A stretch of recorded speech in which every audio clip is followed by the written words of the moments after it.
بسم الله الرحمن الرحيم maanta waxaan ka hadli doonaa fikrad iyo filin. Fikraddu maxay tahay, filintuna maxay tahay? Fikraddu waa shay maskaxdaada ku soo dhaca, wuxuu noqon karaa fikrad ganacsi, fikrad bulsho ama fikrad cilmi. Filintuna waa habka aad ku rumayn lahayd ama ku hirgelin lahayd fikradaada. miyaad ogtahay fikrad kasta oo maskaxdaada ku soo dhacda inay dhowr qof oo kalena ku soo dhacdo siiba fikradaha ganacsiga. taasi waxay keentaa in mararka qaar aad aragtid fikradaadii oo la fuliyay oo isweydiisid talo maxaa u sheegay. haddaba waxaa la isku dhaafay fikrad oo kaliya maaha, waa fulin.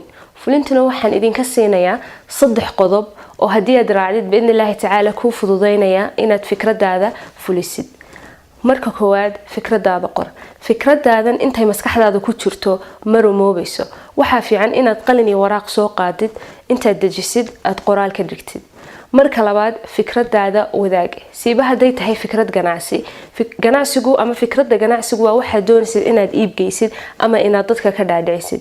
mararka qaar hadaad fikradda isku koobtid waxa laga yaabaa meelo badan aan adigu ka arkin inuu qof kale wax kugu kordhin kara. sida darteedii waxaa fiican inaad fikradaada wadaagtid. mar saddexaadkii waa inaad joogteysid fikradaada. sideeba marka fikradda loo joogteeyaa? fikradda ganacsiga markaad fulinteedii ku jirtid had iyo jeer waxaa kaa hor imanaya caqabado fara badan.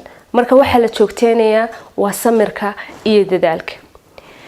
haddaan anigu ka hadlo fikradeydii iyo fulinteedii, in badan waxaan isweydiiyey maxaan u yeelan weynay goob online ah oo laga heli karo xogta ay u baahan tahay hooyadu markay xaamilo tahay ama markay ilmaheedii barbaarinayso. taasi waxay keentay inaan aasaaso hooyanimo. hooyanimo oo ah goob online ah oo laga helo talo iyo tusaale, maqaalo maqal iyo muuqaal ah oo ku saabsan hayaanka hooyanimo. hooyanimona waxay leedahay qayb kale oo ganacsi ah. waxaanu keenay alaab oo aan u bixinay hooyanimo box ama sanduuqa hooyanimadu. hooyanimo box waa maxay? waa sanduuq uu ku jirto 22 shay. 22 shay waa alaabta ay u baahan tahay hooyadu marka ay umusho iyo ilmaheeduba.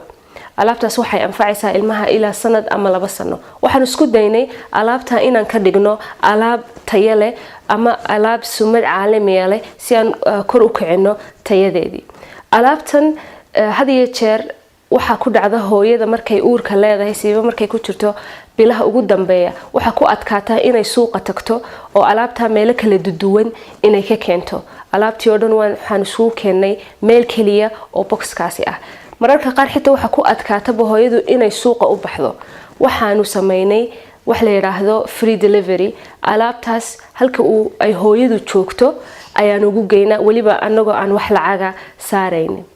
kaas wuxuu ahaa hooyanimo box. waxaan ku leeyahay markaad adigu haysid fikrad, siiba haday tahay fikrad ganacsi, waxa fiican fikradaada inaad markiiba toos bilowdid fulinteeda. fikradaydan hooyanimo in badan baan maskaxda ku hayay, laakiin markaan bilaabay fulinteeda aan midhaheedii arkay, alxamdulillah maanta waxaana la socdaa 2,000 oo qof oo daafaha adduunka ku kala jooga, rag iyo dumarba. dadkaasi waxay naga helaan fariimo joogto ah oo ku saabsan sidaan hore u sheegay hayaanka hooyanimo.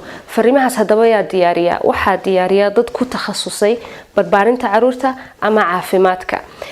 waxaan kale marmarka qaar ka soo xignaa website ama barnaamijyo caalami ah oo la hubo. haddii aad jeceshahay inaad nala socotid waxaad naga heli kartaa website-ka halkan ka muuqan doona. ugu dambeyntii waxaan ku leeyahay haddii aad maanta fikrad maskaxdaada ku jirto, fikradaada yay baabi'in, fikradaada fuli.